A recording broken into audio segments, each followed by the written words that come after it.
할렐루야. 지금 이 시간에는 우리가 요한계시록 13장을 공부하도록 하겠습니다.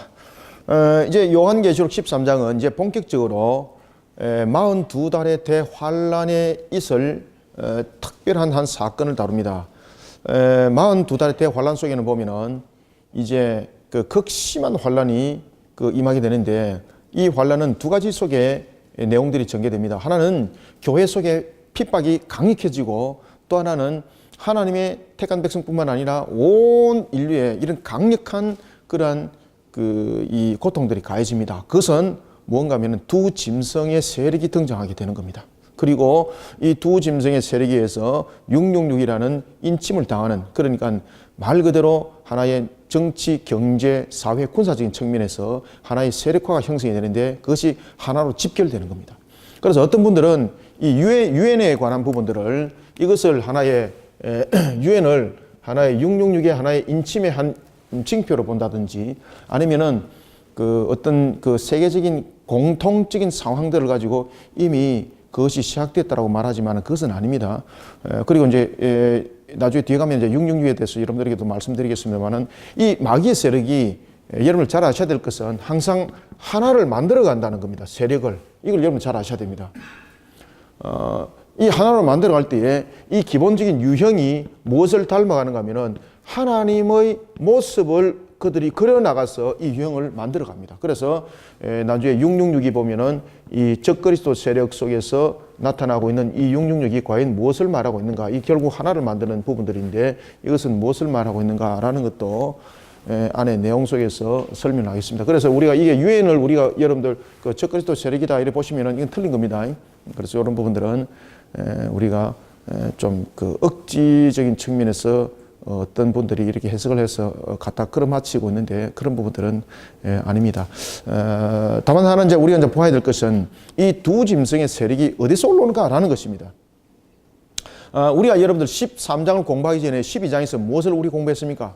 용에 관해서 공부했죠. 그죠? 용에 관해서. 그래서 이 부분들이 전부 다 연결되어야 됩니다.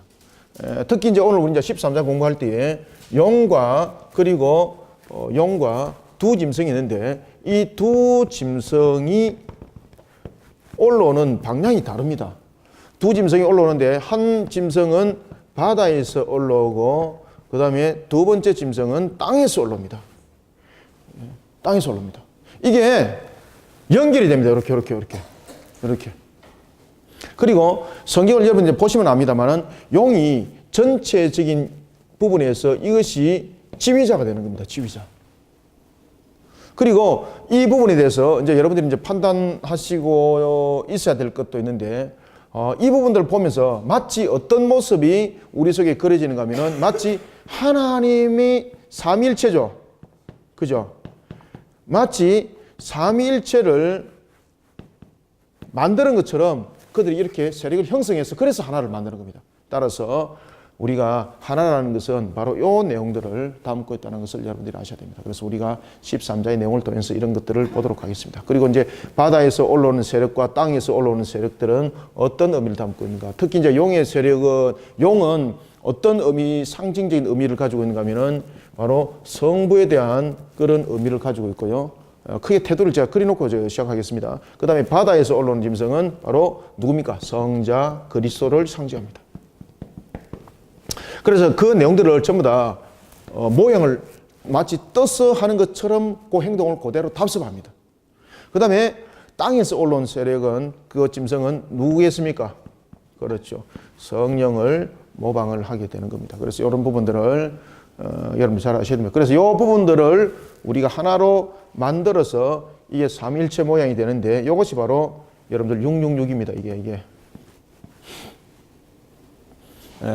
뒤에서도 내가 이제 설명을 드리겠습니다만은, 666이라는 것은 성부, 성자, 성령을 말하고 있습니다. 성부, 성자, 성령. 그런데 왜 성부, 성자, 성령을 6으로 이야기를 하고 있는가 하면은, 제가 나중에 이제 뒤에서 이제 왜 제가 이렇게 말하는가 하는 끝에 16절부터 18절 그 내용들이 있으니까 제가 풀어서 말씀드리겠습니다. 이 6이라는 것은 무슨 숫자입니까? 불완전수죠. 그래서 그들이 하나를 세력화하고, 그리고 마치 하나님처럼 위장을 하고 있지만은 그들의 모습 속에는 불완전이라는 겁니다. 그래서 완전함이 아니라는 겁니다. 따라서 666이라는 것은 666은 무엇을 말하고 있는가 하면은 666은 이것이 뒤에 이제 성경에 보면은 분명히 그 원어를 여러분 잘 풀으셔야 됩니다. 이것을 한 사람이 666이라는 것을 설명합니다. 헬라어로. 한 사람이. 그러면은 이 666이 지금 용과 두 짐승을 합한 세력파거든요. 그래서 이 내용들을 이제 풀어보면은 이들이 가지고 있는 성격들이 마치 하나님인 것처럼 위장을 하고 있습니다.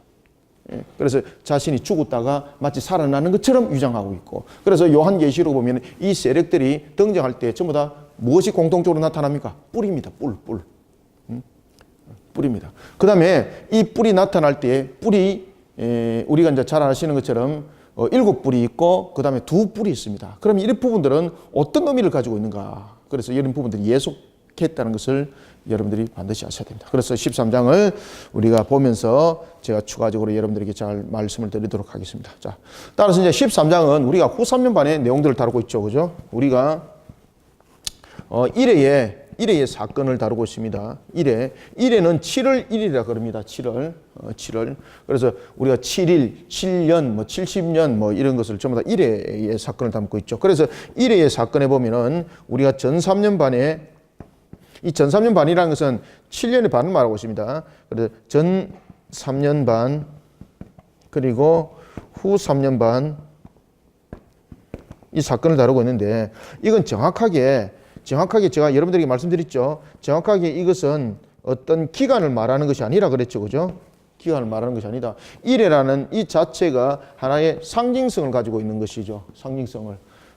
그리고 또한 이 전 3년 반이라는 것이 특히 이제 성경에서 42달이라고 말하는 것은 이것이 역사 속에서 펼쳐진다는 이야기입니다. 이게.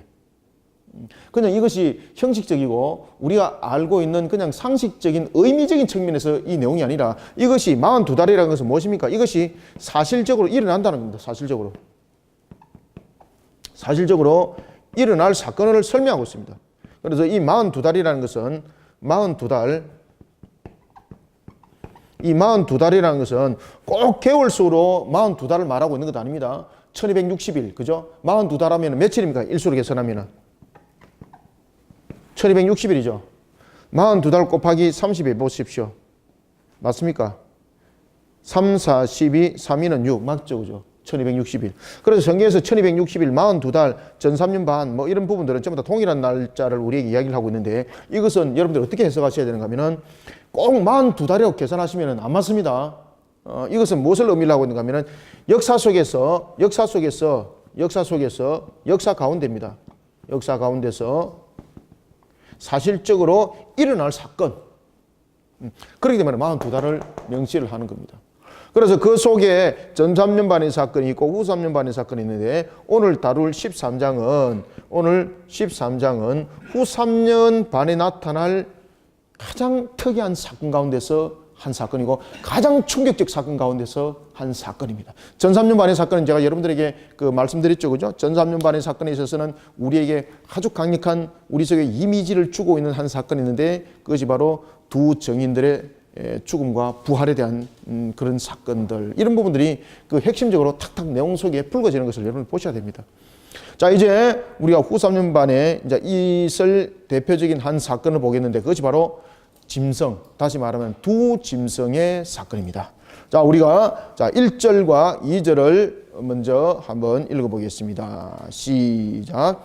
내가 보니 바다에서 한 짐승이 나오는데 뿔이 10이요 머리가 7이라. 그 뿔에는 10왕관이 있고 그 머리들에는 신성 모독하는 이름들이 있더라. 내가 본 짐승은 표범과 비슷하고 그 발은 곰의 발 같고 그 입은 사자의 입 같은데 용이 자기의 능력과 보좌와 큰 권세를 그에게 주었더라. 아멘. 자, 여기서 이제 주시하셔야 됩니다. 지금 여기서 보면은 내가 보니 어디서 짐승이 올라왔습니까? 그렇죠. 여러분, 바다는 어떤 의미를 가지고 있습니까? 자, 우리가 사복음서에서 여러분 보시면은 우리가 예수님께서 귀신 들린 사람의 그 귀신을 쫓을 때에 귀신이 뭐라고 말하고 있습니까? 자신들을 돼지떼로 그걸로 옮겨달라 그러잖아요. 그러면은 예수님께서 그걸로 옮겨졌습니다. 그러면은 그것을 옮긴 것에 대해서 타협이라고 보시면 안 됩니다. 그것은 부정한 짐승으로서 옮겨서 심판한 겁니다. 그거는. 그래서 하나님은, 주님은 어떤 악의 세력과도 타협하지 않습니다. 중재하지 않습니다. 그러면서 그 마귀가 돼지떼에게 들어갔고 그 돼지떼가 어디에 들어가서 다 죽었습니까? 그렇죠. 그래서 바다는 두 가지 의미를 가지고 있는데, 첫 번째는 수장시켜서 심판하는 의미를 가지고 있고, 두 번째는 음부의 세력을 의미를 하고 있습니다. 그러면 이 바다에서 짐승이 올라왔습니다. 이 짐승이 바다에서 올라왔다는 것은 무슨 세력이라는 이야기입니까? 음부 세력이라는 이야기예요. 음부 세력. 마귀의 세력이라는 이야기지. 마귀. 그죠? 마귀. 마귀의 세력이라는 이야기입니다. 마귀의 세력.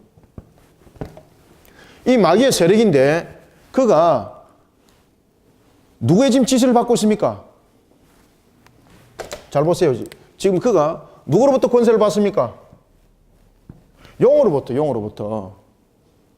그래서 오늘 본문에 보면은 내가 보니 바다에서 한 짐승이 올라오는데 뿔이 몇 개입니까? 뿔이 10개입니다. 10개. 자, 보십시오. 뿔이 10이고 머리가 7이죠. 여기서 왔는데 뿔이 10개고 머리가 몇 개입니까? 뿔이 10개고 그 다음에 머리가 7인데 왕관이 어디에 있습니까? 그 뿔에는 10왕관이 있더라. 그죠? 지금 여기에 왕관이 어디에 있는가 하면은 이 뿔에 있습니다. 뿔에. 용과 비교를 한번 해봅시다. 뿔에 무엇이 있습니까? 왕관이 있죠. 왕관이 있죠. 그러면은 여러분들 우리가 계시록 12장을 보십시오. 자, 계시록 12장에 여자를 공격하는 용의 모습을 봅시다. 자, 용의 모습을 보면은 우리에게 무엇을 이야기를 하고 있는가 하면은, 자, 용을 봅시다. 12장 1절에 보면은 여자가 12별의 관을 썼더라. 그죠? 아이벤 여자가 해산을 하고 있을 때에 붉은 용이 있는데, 3절 한번 읽어봅니다. 시작. 하늘에 또 다른 이적이 오니 보이니 보라, 한 큰 붉은 용이 있어 머리가 7이요 뿔이 10이라. 그 머리에 7 왕관이 있더라. 자, 여기서 용은 머리가 몇입니까? 자, 머리가 7이고 뿔이 몇 개? 뿔이 10이죠. 이거 전부 다 의미 있습니다. 그런데 왕관이 어디에 있습니까? 왕관이 어디에 있어요? 그렇죠. 요 전부 다 요거 체크 다 해놓았어요. 그래서 이것이 이제 적그리스도 속에서 성부냐 성자냐 구분하는 겁니다. 이게 가짜 성부, 가짜 성자. 자, 여러분들 머리가 7이라는 것은 어떤 것을 말하고 있습니까? 완전수죠. 그죠? 머리가 7, 마찬가지로 완전수죠. 그 다음에 뿔이 10입니다. 10은 무엇입니까? 충만함이죠. 뿔이 10입니다. 충만입니다. 여기서 뿔은 또 어떤 것을 말하고 있습니까? 권위, 권세. 그러면은 권세로 가득 찼다는 이야기죠. 뿔은. 용도 마찬가지로 여기서 바다에서 올라온 짐승도 뿔이 10개입니다. 머리도 7개입니다. 누가 똑같습니까? 용과 똑같아요. 용과. 자, 여러분들 보시면은 우리가 삼일체에 대해서 이야기할 때에 성부와 성자가 그 각각 격은 다르지만은 그 권세와 권위는 어떻다? 동등하다. 그죠? 알겠습니까? 이것을 그대로 모형을 뜨는 겁니다. 예. 그래서 제가 여러분 이 책을 잘 하라는 이야기입니다. 그런데 왕관이 어디에 있습니까? 용은 왕관이 머리에 있습니다. 머리에. 그런데 바다에서 올라오는 짐승은 왕관이 어디에 있습니까? 뿔에 있습니다. 뿔. 그럼 이게 무엇이 다른가 하면은 머리는 모든 것을 이끌어가는 겁니다. 모든 것을 이끌어가는 겁니다. 뿔은 권세입니다. 그죠? 뿔은 권세입니다. 머리가 없는데 여러분 뿔만 있으면은 그 권세가 나타납니까? 없는 거죠. 머리가 있어야 되는 거죠. 그래서 이 머리는 바로 전체를 움직이는 역할을 하고 있는 겁니다. 그래서 용은 머리에 왕관을 쓰고 있다는 것은 용이 모든 것의 주관자라는 뜻입니다. 주관자. 이제 이해가시죠? 자, 여기서 머리에 왕관이 있다는 것은 무엇을 의미한다? 그렇죠. 모든 것의 주관자라는 뜻입니다. 주관자. 따라서 이 속에서 이제 거짓된 삼일체가 나타나는 겁니다. 그래서 우리가 오늘 1교시는 우리가 1절부터 10절까지만 공부하고 2교시를 나눠서 그렇게 보도록 해야 되겠습니다. 왜냐하면 이 설명을 좀 더 제가 해드려야 되기 때문에 그렇습니다. 그래서 용이 거짓된 삼일체 속에서 무엇을 우리에게 말해주고 있습니까? 성부를 위장하는 겁니다. 성부를. 그가 머리가 일곱인데 왕관을 쓰고 있다는 것은 모든 것을 주관한다는 이야기입니다. 주관한다. 그 다음에 주관할 때 그 속에 권세도 함께 있다는 거죠. 그런데 바다에서 올라온 짐승도 뿔이 10개고 머리가 7이지만은 그는 왕관을 어디에다 쓰고 있습니까? 그렇죠. 뿔에 쓰고 있는 거, 뿔에. 머리에 쓰고 있으면은 안 맞습니다. 머리에 쓰고 있으면은 용과 충돌이 일어납니다. 그래서 여기서 말하는 바다에서 올라온 짐승은 누구의 지위를 받습니까? 그렇죠. 용의 지위를 받는 거예요. 용의. 그래서 그에게는 왕관이 어디에 있습니까? 뿔에 있는 겁니다. 뿔에 있는 거. 여기서 왕관이 뿔에 있다는 것은 이것은 누구의 지시를 받는다는 이야기입니까? 그렇죠. 용의 지시를 받는다는 뜻입니다. 용의 지시. 용의 지시를 받는 권세.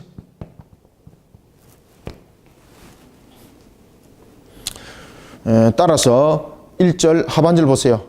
열 왕관이 있고 그 머리들은 무엇을 하는 이름? 신성을 모독하는 이름들이 있더라는 것은 바로 하나님의 이름을 가정하여서 그들의 모습이 그렇게 이제 비춰지는 겁니다. 그래서 이것을 말해서 우리가 적그리스도, 거짓된 자들이라고 말을 하는 겁니다. 적그리스도 아시겠죠? 따라서 우리가 바다에서 올라온 세력을 무엇이라 말합니까? 다른 말로 말하면은 적그리스도, 여기 적그리스도, 여기. 이렇게 그림을 딱 그려 놓으세요. 이것을 그냥 요렇게 이름만 이렇게 써놔 놓고 뭐 구분 이랬고 뭐 적그리스도 세력 뭐 이렇게 쭉쭉 써놔면 얘는 이해 안 됩니다. 이렇게 그림을 딱 그리셔야 됩니다. 이렇게. 제가 지금 칠판에서 설명하다가 자꾸 뒤섞여 버려서 그러는데 이렇게 그림을 그냥 딱 그리세요, 여러분들. 이렇게 그림을 그려가지고 끝에 이렇게 동그라미 치야만이 이것이 나중에 삼위일체 모양이 되는 겁니다. 그죠? 그래서 여러분들이 이 부분들을 잘 아셔야 됩니다. 그리고 2절에 보면은 내가 본 짐승은 무엇과 같으라?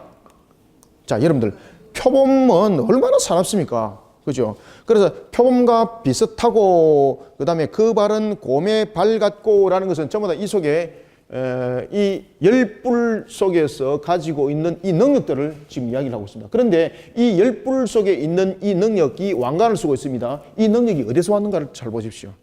2절에서 뭐라고 말합니까? 자, 2절 한번 읽어보세요. 다시 시작. 내가 본 짐승은 표범과 비슷하고 그 발은 곰의 발 같고 그 입은 사자 입 같은데 용이 자 스톱. 별표를 쫙 치놓으세요. 용이입니다. 용이. 그죠? 용이 자기의 능력과 보좌와 큰 권세를 그에게 어떻게 했더라? 그렇죠. 주었더라. 그래서 이 세력이 바로 전체를 모든 것을 주관하는 그런 용이 가짜 성부죠. 그래서 이 가짜 그리스도, 적 그리스도에게 권세를 주는 거예요. 이게 마치 성부, 성자, 성령처럼 그런 모형을 구축을 했다는 이야기입니다. 지금 그것이 나중에 이제 뒤에 가면 666입니다. 이게 신성 모독하는 이름들인가 하는 거예요. 신성 모독의 이름들이라는 것은 결국 그들이 하나님을 칭했다는 이야기입니다. 하나님을 칭했다는 이야기입니다. 그래서 여러분들 우리가 이제 마지막에 일어날 이 대환란 속에 많은 사람들이 이 후 3년 반에 이 사건 때문에 무너짐을 당합니다. 그래서 이 사건에 무너짐을 당하지 않기 위해서는요, 하나님이 어떤 분인가 정확하게 하셔야 됩니다. 그래서 우리가 바른 교리 속에 세워지고 바른 말씀 가운데 우리의 심령과 인격을 닦아 나가는 것이 얼만큼 중요한지 모릅니다, 여러분들. 그래서 그것을 성령의 전진갑주라고 말하는 거예요. 그죠? 요새 과거의 성경에는 성령의 전진갑주인데 요새는 그 에베소서에서 뭐라고 말합니까? 하나님의 전진갑주라고 새롭게 번역을 했죠. 그죠? 똑같은 이야기입니다. 자, 이제 2절까지는 이해 가셨습니까? 요것을 여러분 깨뚫으셔야 되는 거예요. 요거 못 깨뚫으시면은요, 다음에 진행해봐야 아무 소용 없습니다. 요거를 머릿속에 확 그려놔야 돼요, 요거를. 그래 말이 나중에 666이 이해가 가는 겁니다. 이걸 이해를 못하니까 이제 666에 대해서 엉뚱한 소리 하는 거죠. 엉뚱한 소리 이제. 자, 3절. 자, 그러면은 이 바다에서 올라온 짐승이 어떤 이제 적그리스도로서 어떤 그가 일들을 하는가를 잘 보십시오. 이제는 그가 그리스도라는 것을 사람들에게 역사 속에서 증거를 해내야 될 거잖아요. 그래 그것이 42달이라는 속에서 일어난다는 이야기. 42달. 자, 다시 한번 말씀드립니다. 42달 주입니다. 42달은 무엇을 말한다? 이 사건이 역사 속에서 반드시 일어난다는 것을 42달이라는 것은 역사 속에서 흐름이거든요. 그것을 설명하는 것이다. 그래서 42달은 1260일과 42달은 그 기간을 말하는 것도 아니다. 42달이라는 것은 역사 속에서 흘러가는 달리기지 않습니까? 그러면은 역사 속에서 반드시 이 사건이 일어난다는 뜻이에요. 이 사건. 그럼 이런 적그리스도 사건이 일어납니까? 안 일어납니까? 반드시 일어나. 반드시 일어나. 정신 바짝 차려야 돼요. 여러분들요. 한순간에 갑니다. 여러분들. 그러니까 말도 안 되는 거짓된 이만희 같은 것들이 나타나는데 이만희는 여러분 여기에 포함 안 됩니다. 왜냐하면 그건 사기꾼이기 때문에 여기서 예외입니다. 여기서 예외. 강력한 것이 드러납니다. 앞으로 강력한 것이. 이미 이만희는 이미 우리가 가짜라는 걸 다 알잖아요. 그런 것들은 적그리스도 아닙니다. 여러분들. 그거는 그냥 사기꾼입니다. 사기꾼. 이 적그리스도는 우리가 구별 못합니다. 그래서 수많은 교회들이 넘어지는 겁니다. 수많은 교회들이. 그래서 여러분 보십시오. 어떻게 수많은 교회들이 넘어가는가. 실질적으로 여러분 그리스도가 죽은 자 가운데서 다시 살아나셨죠. 며칠 만에 고모용을 배워서 그것을 하는데 성경이 어떻게 말하는가 하면 이렇게 말합니다. 자, 3절 4절까지 읽습니다. 4절까지만 시작. 그의 머리가 하나가 상하여 죽게 된 것 같으니 그 죽게 되었던 상처가 나음에 온 땅이 놀랍게 여겨 짐승을 따르고 용이 짐승에게 권세를 주므로 용에게 경배하며 짐승에게 경배하여 이르되 누가 이 짐승과 같으냐 누가 능히 이와 더불어 싸우리요 하더라. 아멘. 지금 여러분들 특히 이제 3절에서 별표를 쳐놓으세요. 이 3절에서 지금 그가 적그리스도가 사람들로 하여금 교회로 하여금 미혹하도록 하기 위해서 지금 누구의 모습을 그대로 지금 따르고 있습니까? 그렇죠. 그리스도를 위장합니다. 위장할 때 어떻게 하는가 하면은 주님께서 죽으셨던 십자가와 사건, 이 사건들을 위장합니다. 위장. 사람들이 깜짝 놀라는 겁니다. 그러니까 그대로 쏘가 넘어가는 겁니다. 특히 이제 본문에 보면은 그의 머리 하나가 상했습니다. 그죠? 여기서 그의 머리 하나가 상해서라는 것은 완전히 죽은 상태가 아니라는 겁니다. 그러니까 그가 죽은 것 자체가 이제 위장하는 것다는 거죠. 이게. 무엇을 위장하기 위해서? 자신이 그리스도라는 것을 위장하기 위해서. 그리고 이 머리가 하나 죽어라는 것은 여러분 예수님이 십자가에서 죽으시고 다시 부활하실 때에 그 몸에 흔적이 있었습니까? 없었습니까? 그렇죠. 그것을 그대로 모방하는 겁니다. 모방하는 겁니다. 그래서 이 부분은 무슨 사건을 모방한다? 십자가 사건을 모방하는 겁니다. 십자가 사건을 모방하는 겁니다. 이 한 머리가 병들어가지고 죽고 이런 건 아닙니다. 그가 마치 순교자처럼 교회를 대신하여서 우리의 죄를 대속해서 주님께 죽으신 것처럼 그가 마치 교회를 대표해가지고 그가 마치 순교당한 것처럼 됐다는 이야기입니다. 그러니까 사람들이 ቋ빡 넘어가는 거예요, 이게. 이제 이해가시겠죠? 그냥 자기가 그냥 있다가 그냥 죽어가지고 살아나고 이거 아닙니다. 지금 여기서 한 머리가 죽었다는 것은 이 한 머리는 우리가 7머리 가운데서 한 머리잖아요. 그러면 이 머리는 대표성을 가지고 있습니다. 그러면 교회의 한 수장이었다고도 볼 수가 있는 것이고 있고 또한 세력의 권세자라고도 말할 수가 있는 거예요. 그런데 그가 교회에 헌신적으로 사역을 하다가 마치 예수님처럼 십자가를 진 것처럼 그가 그 일들을 통해서 무엇을 했다는 이야기입니까? 그래서 이것은 무엇을 위장합니까? 순교를 위장하는 겁니다. 순교.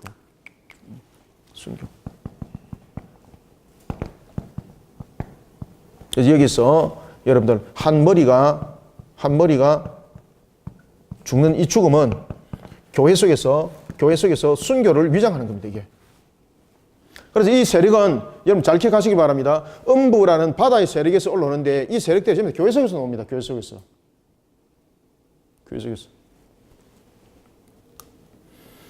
그래서 우리가 하나하나 잘 묵상하셔야 됩니다. 그의 머리가 하나가 상했습니다.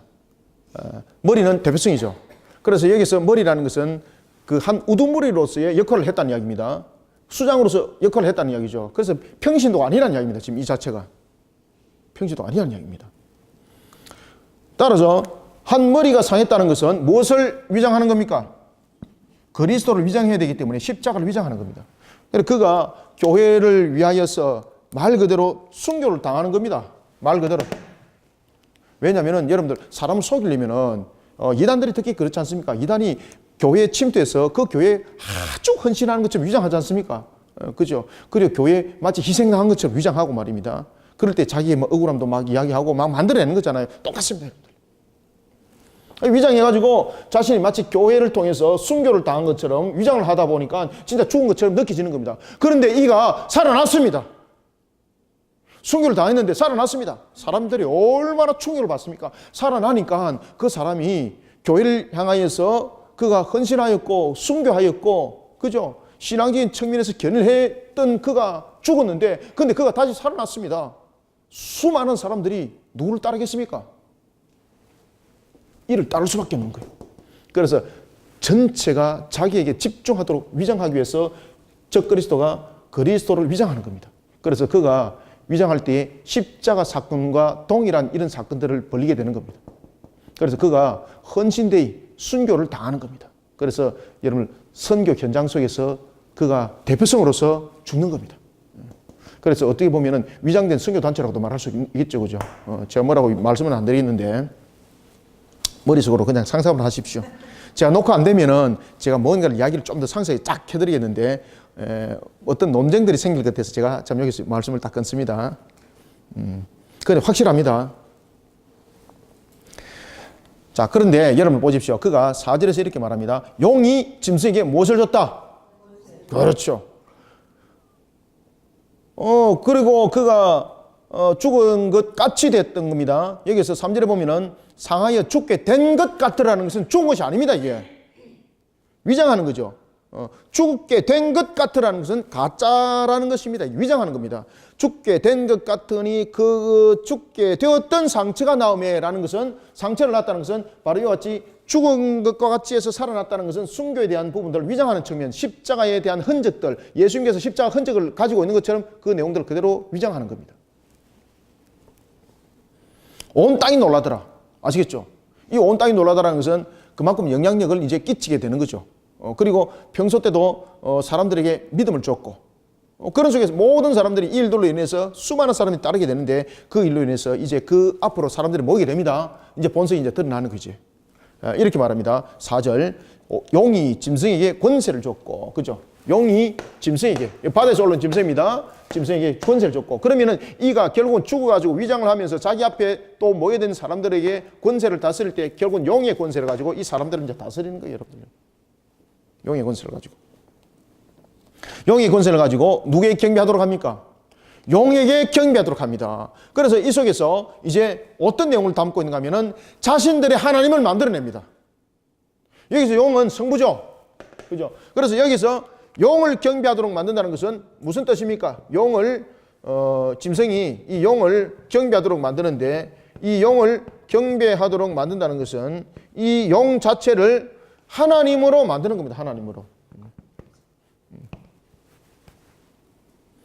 그래서 지금까지 우리가 믿고 있는 그 하나님을 그가 만들어서 용 자체가 하나님이 되도록 만들어버리는 겁니다. 그렇죠? 그러면 결국은 누가 여러분들 하나님이 되는 겁니까? 마귀가 하나님이 되는 겁니다. 마귀가. 경배하도록 합니다. 그를 경배하도록 하면서 또 누구를 경배하도록 합니까? 그렇죠. 짐승인 바다에서 올라온 짐승. 우리가 여러분들 삼위일체를 우리가 경배합니다. 예수님을 경배하면서 그 경배가 성부를 향한 경배고 성령을 향한 경배죠. 그죠? 그래서 우리가 삼위일체라고 말하는 거죠. 그 모양을 그대로 그가 담아 내려가는 것을 볼 수가 있습니다. 그러면서 이렇게 말합니다. 5절 보십시오. 또 짐승이 과장되고 신성모독을 말하는 입을 받고, 그죠? 권세를. 입을 받고. 이 권세는, 그럼에도 불구하고 이 권세는 42달입니다. 42달. 여기서 42달은 1260일이죠. 여기서 42달은 두 가지의 큰 의미를 우리에게 설명해 주고 있다. 그것은 뭔가 하면은 역사 속에서 반드시 실현된다. 그런데 이 42달이라는 것은 또 어떤 의미를 가지고 있습니까? 이 사건이 한시적으로 진행되어질 것을 말합니다. 한시적으로 진행되어집니다. 짐을 말아. 그래서 42달이라고 말하는 겁니다. 그러면은 여기서 이제 주시하셔야 됩니다. 이 42달의 권세를 가졌다는 것은 그럼에도 불구하고 여러분들 이 용이 그에게 권세를 줬습니다. 그런데 그 권세가 42달입니다. 용이 줬던 권세가 아니라는 이야기입니다. 이것은 다시 말하면 무슨 이야기인가 하면 그들이 가지고 있는 권세 속에서 42달이 마치 자신의 권세인 것처럼 설명하고 있지만 이 권세조차도 누가 허락하신 것입니까? 그렇지요. 하나님께서 허락하셨다는, 허락하신 사건. 그러면은 하나님께서 왜 이 42달을 허락하셨는가라는 것입니다. 그죠? 왜 42달을 허락하셨습니까? 두 가지 이유죠. 첫 번째는 하나님께서 이 42달을 허락하신 이유는 성도들의 신앙을 어떻게 합니까? 첫 번째, 하나님께서 이 42달을 허락하신 이유. 하나님께서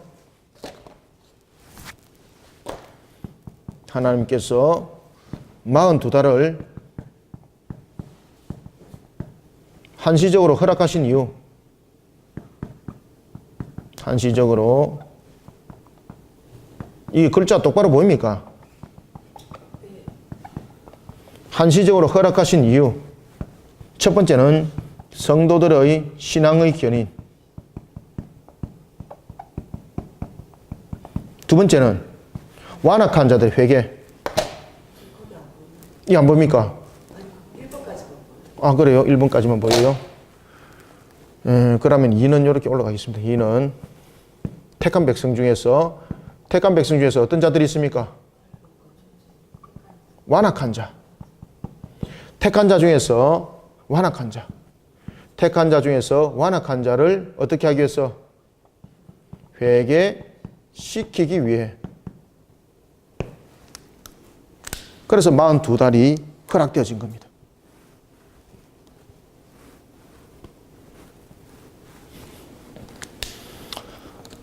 이제 이유가 좀 여러분들 속에 이제 정립되었습니까?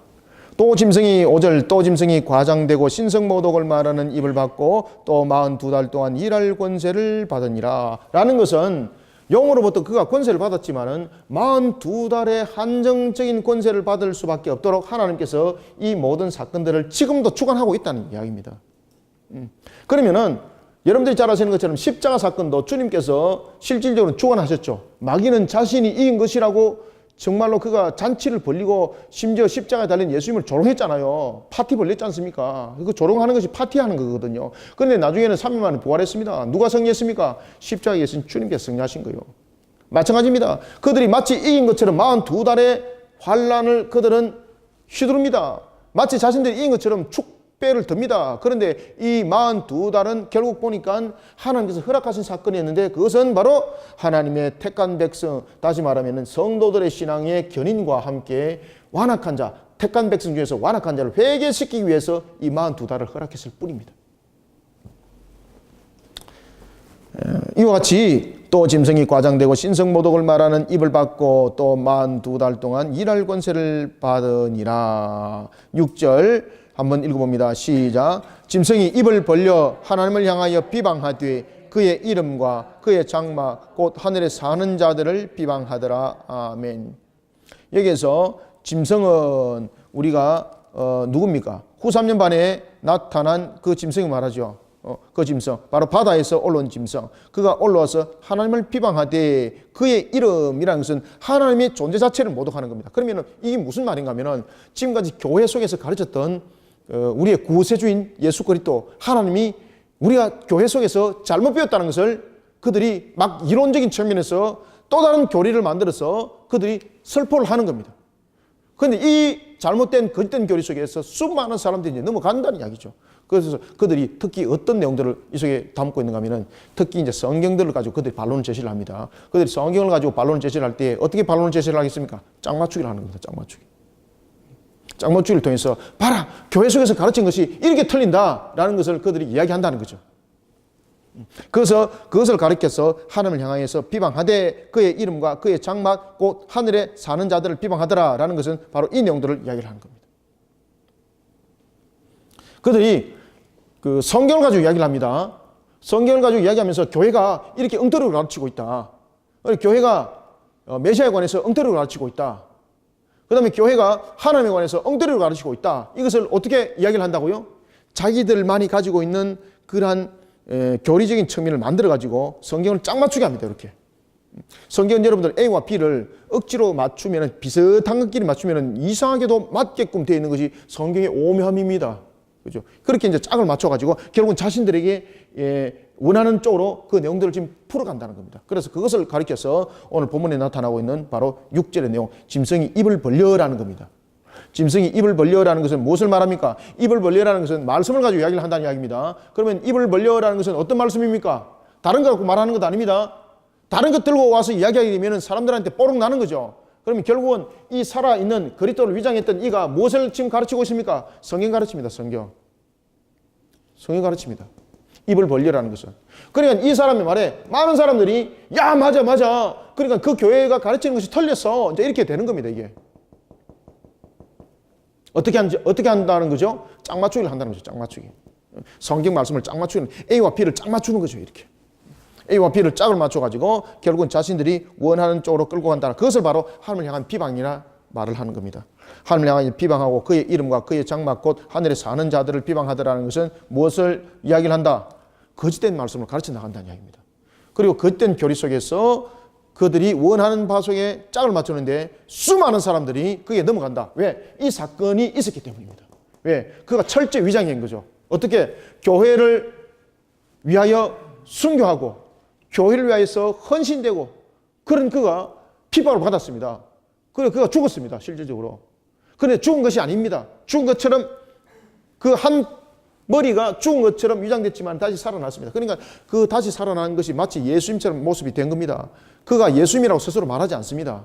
그런데 사람들은 그를 존경할 수밖에 없습니다. 왜? 교회에 헌신적으로 있다가 죽었다 다시 살아난 사람이 누가 있냐 말이야. 그런데 수많은 사람들이 그 속에 모여들기 시작합니다. 그때 그가 무엇을 가르칩니까?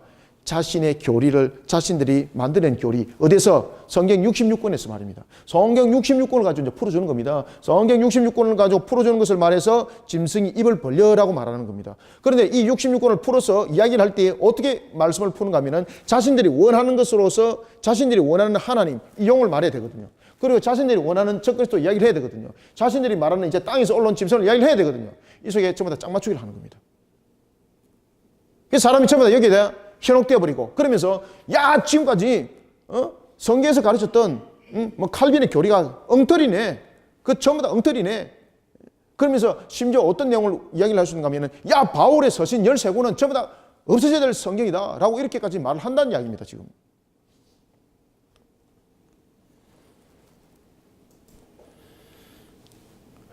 (7절) (8절) 두 절을 읽습니다. 시작. 또 권세를 받아 성도들과 싸워 이기게 되고 각 족속과 백성과 방언과 나라를 다스리는 권세를 받으니. 자, 수도. 자, 여기서 또 권세를 받아 성도들과 싸웁니다. 그러니까 이 세력들이 지금 교회 속에서 문제라는 거죠. 그죠? 그래서 성도들과 뭐가 싸우겠습니까? 이 말씀입니다, 말씀. 그래서 말씀과 논쟁 속에서 이긴다는 이야기예요. 그러니까 결국은 여러분들 42달의 대환란 속에서 이 가짜가 엄청난 위력을 발휘한다는 이야기죠. 가짜 교리, 그리고 짝 맞추게 그 성경들을 속에서 사람들이 현혹되고, 그리고 여러분들 이단들이 보면은 말도 안 되는 거 가지고 막 주장하면서 자신들이 막 내용이 맞다고 얼마나 여러분 기세등등합니까? 바로 이 내용입니다. 이 내용.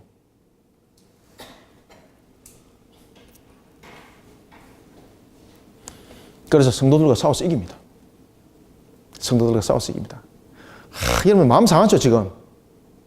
싸워서 이긴다니까요? 마음 안 상합니까? 자존심 안 상해요. 그들에게 교리로 못 이긴다는 이야기입니다. 성도들과 싸워 이기게 되고 각 족속과 백성과 방언과 나라를 다스리는 권세를 받으니. 예수님을 그대로 모방합니다. 그리고 이들이 선교의 부분에서도 칼자루를 자신들이 칩니다. 이제 8절 읽습니다. 시작. 죽임을 당한 어린 양의 생명책에 장세 이후로 이름이 기록되지 못하고 이 땅에 사는 자들은 다 그 짐승에게 경배하리라. 아멘. 그런데 분명히 깨달으라는 겁니다. 그것은 뭔가 하면은 결국은 그렇게 해도 그들 속에 넘어지고 그들을 따르는 자들은 하나님의 생명책에 기록되지 않은 자들이다. 그러면은 성도들이 싸워서 진 것 같지만은 지지 않는다는 이야기입니다. 안 진다는 이야기입니다. 왜 그런가 하면은 진 것처럼을 통해서 성도들을 더욱더 견인하도록 하는 겁니다. 자, 여러분들 우리가 특히 15세기와 16세기에 15세기부터 17세기에 수많은 그 교리들이 만들어집니다. 그때.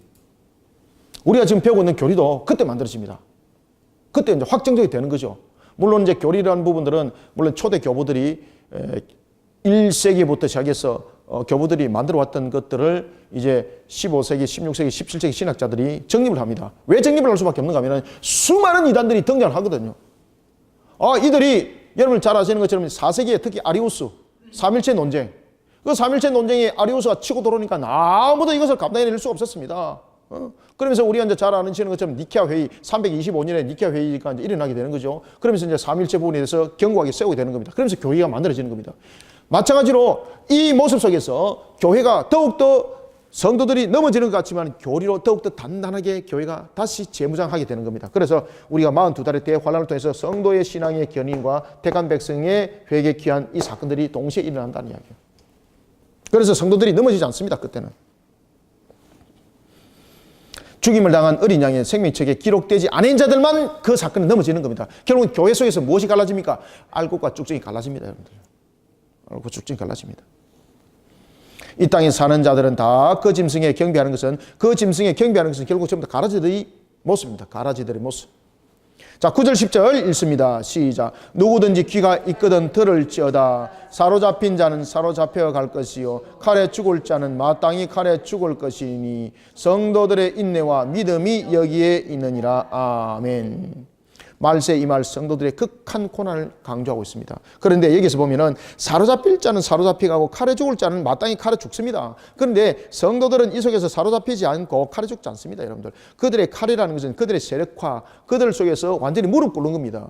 그렇죠? 그들에게 생명을 완전히 위탁하는 것들입니다. 그런데 우리는 그 속에서 넘어짐을 당하지 않습니다. 그런데 다만 하나 환란을 당합니다. 왜 그렇습니까? 성도들의 인내와 믿음이 여기 있다는 것은 그 당시에 마지막 속에서 이제 이미 일어날 것을 얘기를 합니다. 그것은 뭔가 하면은 성도들을 이제 마지막으로 회개시켜서 이제 데려가야 될 때에 성도들 가운데서도 보면은 자문제 속에서 온전하지 못하고 그런 죄악 속에 빠지는 자들이 많죠. 그죠? 그러니까 하나님께서 이제 마지막으로 재림하시기 전에 모든 것을 전부 다 회개시켜서 이제 돌이켜서 데려가야 되잖아요. 그 단계에 42달의 대환란입니다. 이게 마지막 정리입니다. 그래서 이 속에서 일반 성도들은 자문제 철저히 회개시키고요. 그 모습 속에 우리를 바로 세우고 그 다음에 택한 백성의 완악한 자, 돌아오지 않은 자들은 회개시켜서 이 사건 속에서 이제 7번째 나팔을 불면서 주님께서 재림하시고 그들을 데려가는 사건이 이제 일어나게 되는 것입니다. 자, 1교시는 이와 같이 우리가 두 짐승 가운데서 바다에서 올라온 우리가 사건을 보았습니다. 자, 이 내용 속에 우리가 계속해서 잠시 후에 2교시를 이어가도록 하겠습니다.